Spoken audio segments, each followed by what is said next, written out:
चलो तो आज हम लोग शुरू कर देते हैं संधि, है ना। पहला क्वेश्चन बन गया कि ये संधि सही लिखा हूं कि ये संधि, अरे कि ये संधि,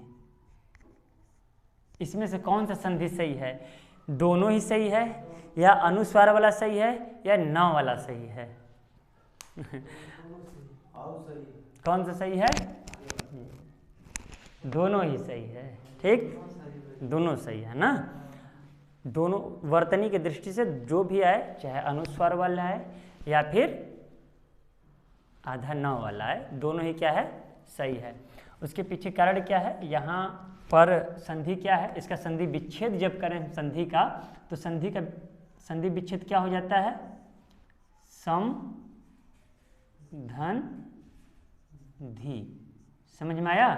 मतलब समधि, समधि नहीं बोलेंगे, समधन धी, ठीक है ना। तो ये क्या है? संधि है। तो यहाँ पर देखोगे म अक्सर क्या होता है? अनुस्वार में बदल जाता है, ठीक है ना। ये हम लोग किस में पढ़ेंगे बताओ? व्यंजन संधि में, है ना। ये देखो, ये स्वर रहित म है ना, हलंत लगा है कि नहीं, और यहाँ पर व्यंजन है और यहाँ पर स्वर का मेल हो रहा है कि नहीं? मेरी बात समझ में आ रही है कि नहीं? कोई दिक्कत? चलो अच्छा।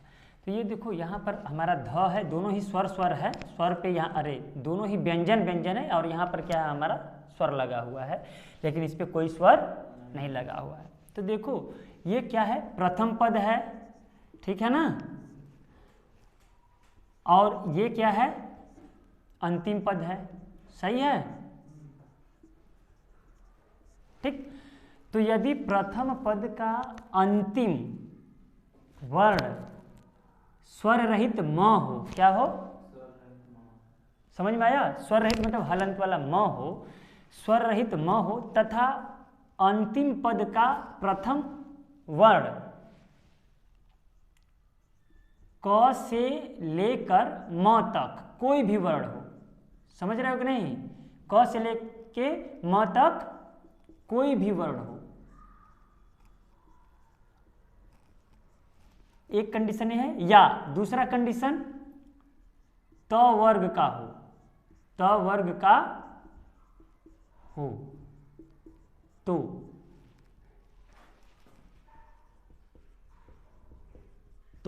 इसमें क्या चीज, नया चीज हो जाएगा? तो देखो, अगर त वर्ग का है वह अक्षर, कौन सा? अंतिम पद का प्रथम अक्षर, तो संधि के बाद जो विकार होगा, जो परिवर्तन होगा, वो अपने पंचमाक्षर में बदल जाएगा। समझे कि नहीं समझे? नहीं समझे? हमने क्या कहा? यदि प्रथम पद का अंतिम वर्ण स्वर रहित म हो, ये म हलंत लिखा है, इसमें स्वर नहीं ना है, तथा अंतिम पद का जो वर्ण है वो क्या होना चाहिए? त वर्ग का हो। तो ये ध त में आता है, त वर्ग में आता है ना, त थ द ध। तो अगर यह स्थिति है तो संधि के उपरांत जो विकार उत्पन्न होगा वो म किस में परिवर्तित हो जाएगा? समझे कि नहीं समझे? समझ गए? तो इस समधन धी में क्या हो गया? हम लिख देंगे संधि। सही बदला हूं कि नहीं? तो ये सही हुआ कि नहीं? ये समझ में आया? अब दूसरा देखो क्या क्या, पहला देखो क्या कहता है, दूसरा वाले से तो ये समझ में आ गया ना कि ये वाला सही है। अब दूसरा देखो, ये है संधि है। अब ये अगर है हमारे पास, तो हम इसको क्या तोड़ रहे हैं? सम धन धी, है कि नहीं?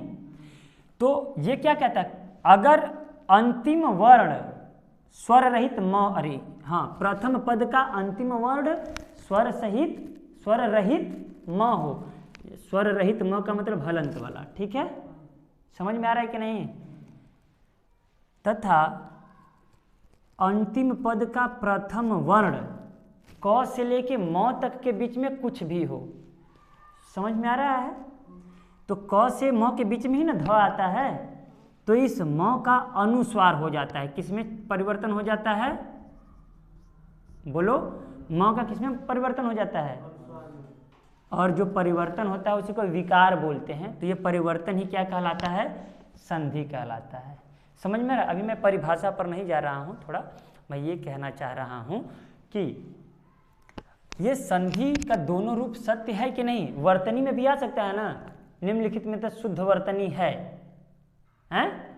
क्वेश्चन अगर बना दिया निम्नलिखित में से शुद्ध वर्तनी है और ऑप्शन दे करके ये भी दिया है, ये भी दिया है और दो ठो अलग अलग दे दिया है, फिर से ऑप्शन बना दिया केवल एक, केवल दो, ए एवं बी दोनों, उपरोक्त में सभी, ऐसे ऑप्शन बना देगा, तब वहाँ हम कंफ्यूज हो जाएंगे। समझ में आ रहा है कि नहीं?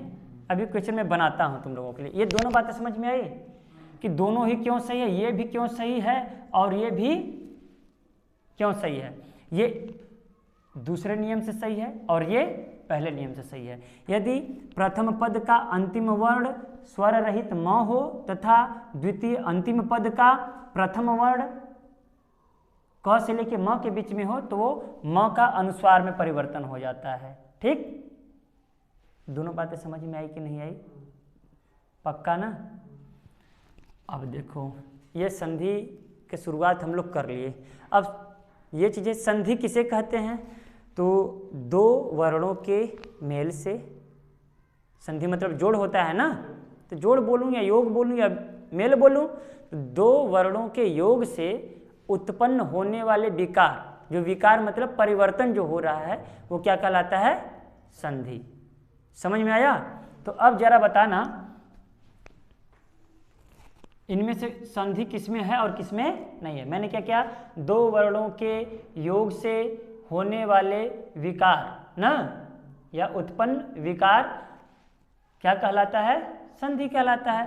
तो जरा ये देखना, मैं सु धन आगत लिख दिया, ठीक है, बराबर मैंने क्या लिख दिया? स्वागत। क्लियर है ना? ये कक्षा 10 में खूब पूछता है। अब ये देखो, पान धन वाला बराबर पान वाला, दवा धन खाना बराबर दवा खाना। मेरी बात समझ रहे हो? इसमें से कौन सा किसमें संधि है, किसमें नहीं है, या सब में संधि है? पहला वाले में संधि है। क्यों? देखो यहाँ पर सु मतलब उ है, यहाँ पर आ है, उ और आ के योग से क्या विकार उत्पन्न हुआ, क्या बदला हुआ है? वह बदला है कि नहीं? वाह हो गया कि नहीं?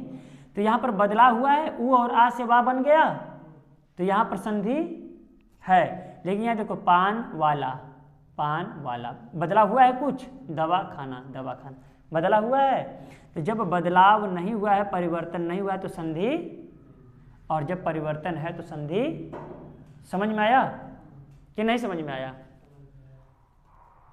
अब ये जो संधि है कितने प्रकार से होता है, संधि के प्रकार मैं नहीं पूछ रहा हूँ, संधि कितने प्रकार से होता है ये सुने हो क्वेश्चन कभी ऐसा?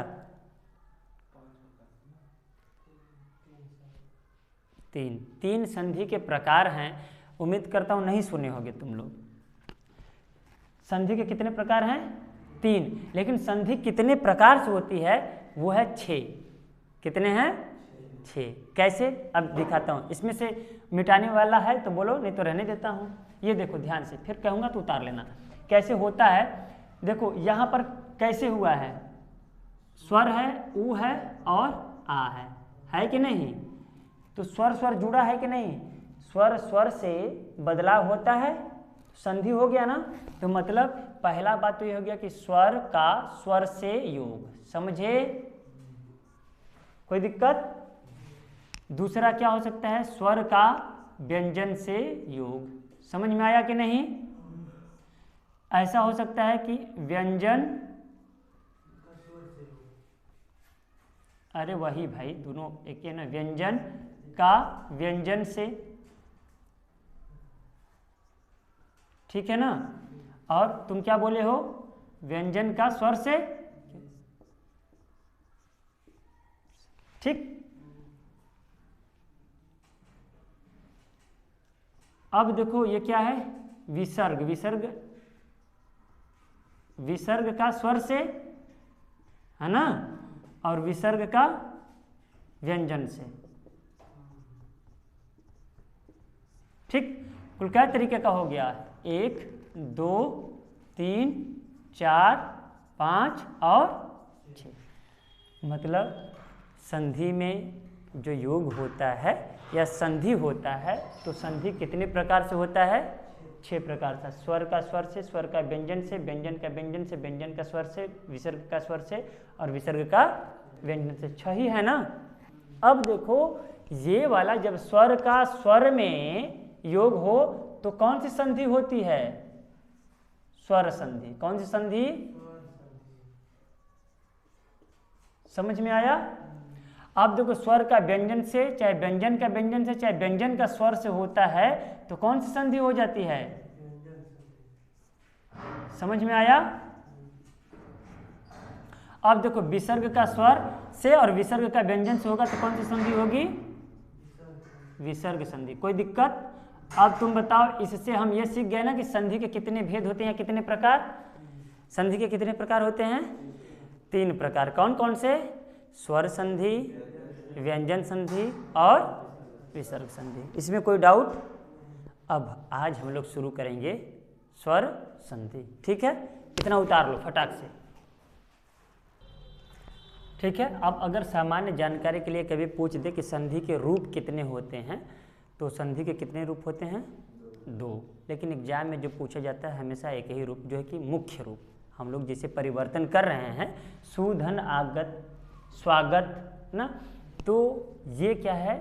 मुख्य संधि है। एक होता है मुख्य संधि, एक होता है गौण संधि। ठीक है ना। संधि के अगर 2 रूपों की बात करें तो कौन कौन से हैं? मुख्य, ठीक है ना, और क्या है? एक गौण।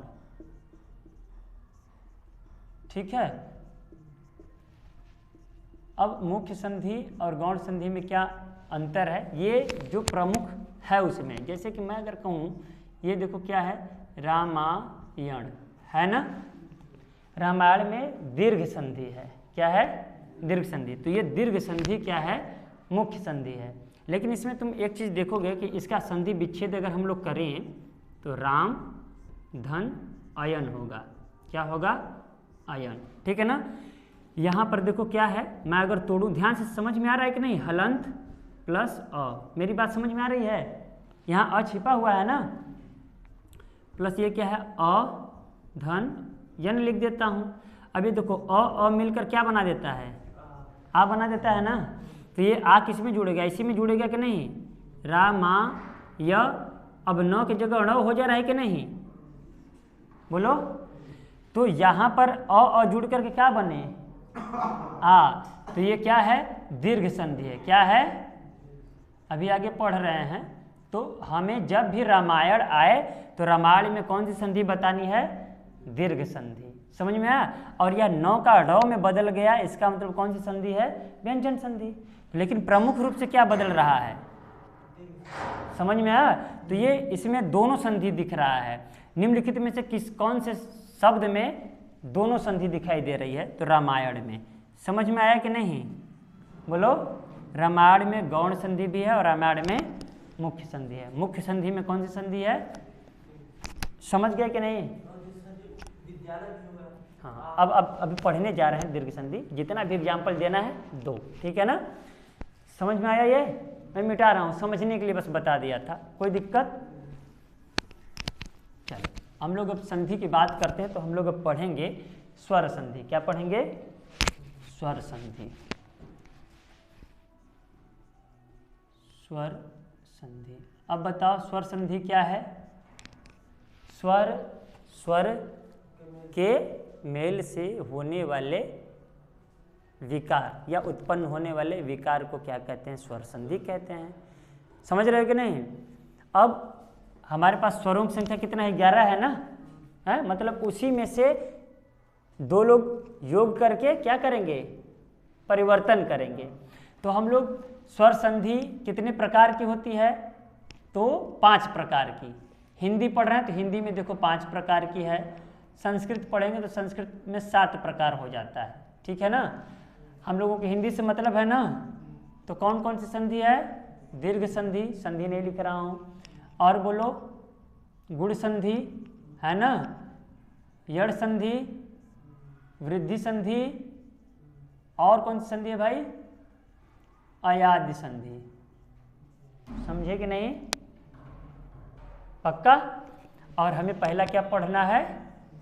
दीर्घ संधि। ठीक, याद रहे, कभी कभी सवाल पूछ देता है कि दीर्घ संधि का सूत्र क्या है।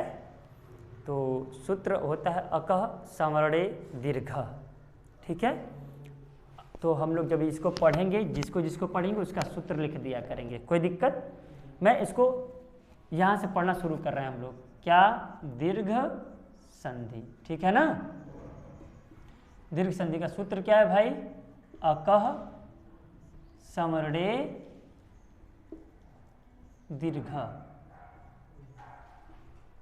देखो मतलब क्या है ना, अगर ये क्वेश्चन दे देगा कि अकः संवरणे दीर्घः किस संधि का सूत्र है, ऑप्शन में दे देगा। अगर नहीं पढ़े हो, हालांकि जुगाड़ से दीर्घ का दीर्घ में मार देंगे, है कि नहीं?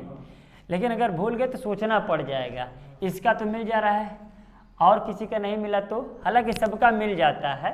ठीक है ना? जैसे आद गुड़, ठीक है ना?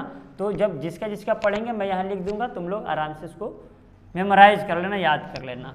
तो अब बोलो दीर्घ संधि जो है, दीर्घ संधि का मतलब दीर्घ स्वर संधि पढ़ने जा रहे हैं, समझ रहे हो ना? तो अब स्वर संधि में दीर्घ संधि जब हम लोग पढ़ने जा रहे हैं, तो अब जरा बताना कि इसका मतलब पक्का है कि स्वर स्वर का ही मेल होगा। तो इसका मतलब विकार होने के बाद चाहे जो भी है, हमें किस में परिवर्तन होगा? दीर्घ स्वर में होगा। तो दीर्घ स्वर कौन कौन से हैं? तो दीर्घ स्वर बोलो। अ है दीर्घ स्वर, आ, बड़ी ई, बड़ा उ, है कि नहीं? री तो होता नहीं है। ए, ऐ, ओ, औ इसलिए नहीं लिखा क्योंकि वो संयुक्त स्वर है। ठीक है, कोई दिक्कत? मतलब अब इतना याद रहे, जब भी दीर्घ संधि होगा तो परिवर्तन के बाद या तो आ बनेगा, या तो ई बनेगा, बड़ी ई, या तो बड़ा उ बनेगा। समझे? अब ये अ कैसे बनता है, आ कैसे बनता है? तो हो सकता है कि ये अ ऐसे बन जाए, अ प्लस अ से, हो सकता है कि अ प्लस आ से, हो सकता है आ प्लस अ से, हो सकता है कि आ प्लस आ से। मेरी बात समझ में आया कि नहीं? इन चारों तरीकों से क्या जुड़ सकता है भाई? बन सकता है, आ बन सकता है। क्लियर है? तो उसी प्रकार जब ई की बारी आएगी तो या तो ये ई से जुड़ेगा, या तो ई और बड़ी ई से जुड़ेगा, या तो बड़ी ई छोटी ई से, या तो बड़ी ई से। समझ रहे हो कि नहीं? तो ऐसे ही इसमें भी होगा, तो वो मैं नहीं लिख रहा हूं। अब तुम समझ गए कि नहीं समझ गए? मैं मिटा रहा हूं अब, कोई दिक्कत? अब जब ये हुआ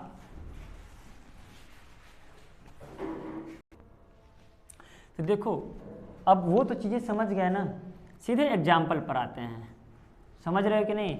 मतलब जब सजातीय स्वर समझ रहे हो ना? जब सजातीय स्वर, कौन सा? ह्रस्व स्वर और दीर्घ स्वर आपस में योग करके, ठीक है ना, परिवर्तन लाते हैं, तो वहाँ पर दीर्घ स्वर संधि होता है। तो परिभाषा मैं नहीं लिखवा रहा हूँ, हमें एग्जाम में जो आएगा संधि विच्छेद आएगा, या तो संधि पूछेगा या तो संधि विच्छेद पूछेगा। तो जैसे तुमने पहला ही एग्जाम्पल बोला, क्या बोला था? विद्यालय, है कि नहीं? अब देखो संधि के लिए हमें क्या आना चाहिए कि हम सही से संधि कर लें। संधि करने का तरीका यही है कि हमें शब्द भंडार आने चाहिए। क्या आने चाहिए? शब्द भंडार, समझ रहे हो? और इसके साथ साथ प्रत्यय और उपसर्ग आने चाहिए, तो संधि कभी भी गलत नहीं होगा।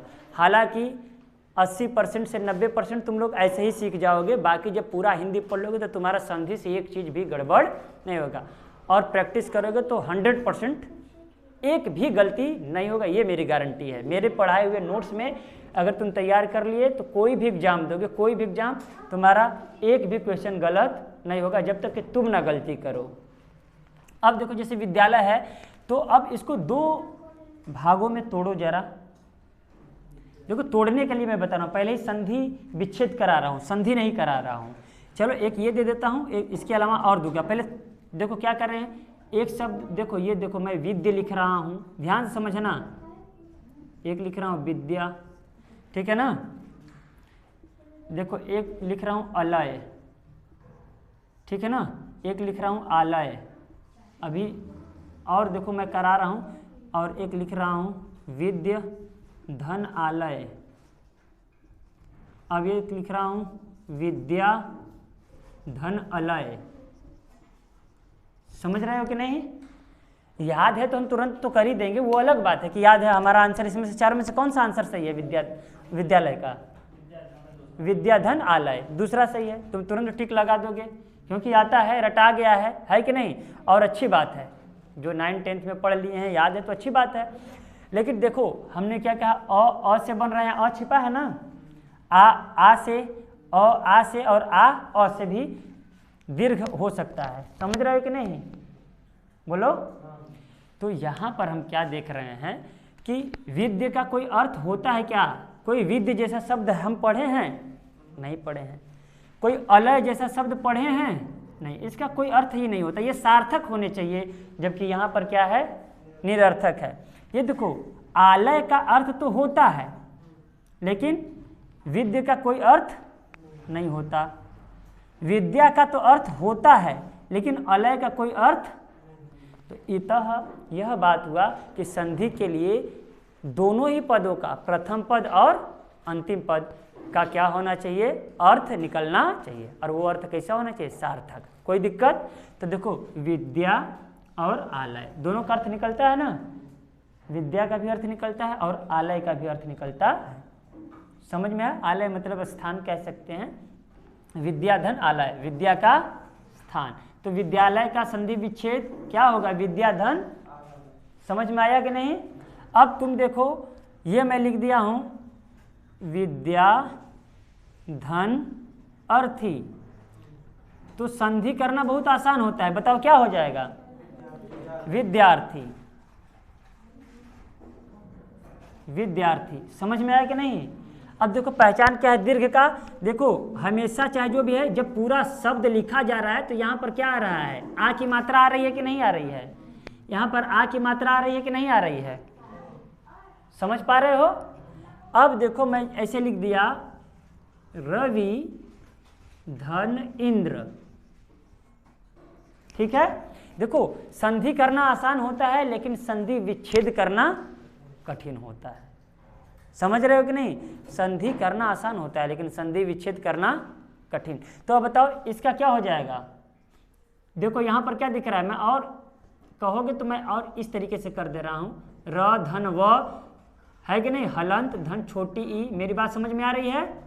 छोटी ई प्लस सीधे द्र लिख दे रहा हूँ। क्या मतलब है? यहाँ पर देखो योग हो रहा है, किसका योग हो रहा है? तो ई से क्या बन जाएगा? बड़ी हो जाएगा कि नहीं? इसका मतलब हम क्या लिखेंगे? रविंद्र। समझ में आया कि नहीं? भाई इन दोनों का जब विकार जो उत्पन्न हो रहा है जोड़ने के बाद, बड़ी ई आ रही है कि नहीं? परिवर्तन हो रहा है कि नहीं? तो जब ये बड़ी ई आए तो किस पे लगेगा? इसी व पर ही न लगेगा कि दो पर जागो लगाओगे, रवंद्री, ऐसा नहीं ना होगा। तो ये रविंद्र। समझ में आया? तो एक बात ये याद रखना कि परिवर्तन के बाद क्या आएगा? आ आएगा। बड़ा स्वर आया कि नहीं? बड़ी ई आया कि नहीं? बोलो। वैसे ही देखो ये क्या है? भानु धन, भानु का छोटा उ रहता है, भानु धन उदय, ठीक है। तो क्या हो जाएगा बोलो? तो कौन सा भानुदय रहेगा? ये देखना, ये वाला लिखे कि छोटा वाला? भानुदय। क्यों? क्योंकि छोटा उ से मिलकर कौन सा उ बना? तो देखो बड़ा उ आया, बड़ा आ आया और बड़ी ई आई, तो दीर्घ संधि समझ में आ रहा है कि नहीं? बोलो। अब संधि विच्छेद दिया है, संधि पूछ रहा है तो वो आसानी से कर लेते हैं, लेकिन अगर शब्द दे दे संधि विच्छेद करना हो तब कठिन हो जाता है। उसके लिए हमें क्या आना चाहिए? वर्तनी आनी चाहिए, शब्द शुद्धि आनी चाहिए। समझ में आ रहा है कि नहीं मेरी बात? तो देखो तुम्हारे दिमाग में क्या आना चाहिए कि आलय नाम का कोई शब्द होता है, विद्या नाम का कोई शब्द होता है, इसके अलावा इंद्र, इंद्र दो तरीके से लिखा जा सकता है कि नहीं, बोलो। तो तुम्हें पता होना चाहिए कि कौन सा इंद्र सही है, ये छोटा वाला ई से इंद्र सही है कि बड़ी वाली से सही है। तो याद रहे इंद्र का मतलब छोटी ई, समझे कि नहीं है? तब ना महाधन इंद्र, महेंद्र वहां पर करने लगोगे महाधन इंद्र, तो वो जब पढ़ेंगे गुण संधि में तब बात करेंगे। तो वहां पर देखो इंद्र जब लिखोगे तो हमेशा क्या रहेगा, अब जैसे कि रविंद्र का ही दे देता, रविंद्र ऐसे दे दिया का संधि विच्छेद है, संधि विच्छेद ही एग्जाम में देता है, इतना समझ लो। रविंद्र का संधि विच्छेद है, ऑप्शन दे देगा रवि धन इंद्र, सही है, रवि धन इंद्र, रवि धन इंद्र, ऐसे ही करके देगा ऑप्शन। तो बोलो एक ही जैसा शब्द दिख रहा है कि नहीं, कंफ्यूज हो जाएंगे कि नहीं? अगर हमें इंद्र लिखने नहीं आता तो क्या संधि हम कर पाएंगे, क्योंकि ये दोनों तो दिख रहा है, समझ रहे हो कि नहीं? तो इंद्र क्या है, ये छोटा वाला इंद्र सही है, और रवि पर छोटी की मात्रा होती है, तो हमें शब्द शुद्धि भी आनी, समझ में आया कि नहीं? पक्का? इसको कॉपी करो, फिर मैं कुछ देता हूं शब्द, शब्द को व्हाइट बोर्ड पर लिखूंगा, घर पे जाकर इसको क्या करोगे, संधि विच्छेद करोगे, ठीक है? कॉपी करो फटाक से, होमवर्क इतना करके लाना, ठीक है ना? और जो ऑनलाइन देख रहे हैं वो भी स्क्रीनशॉट लेकर होमवर्क करेंगे, कल इस पर फिर से चर्चा होगी।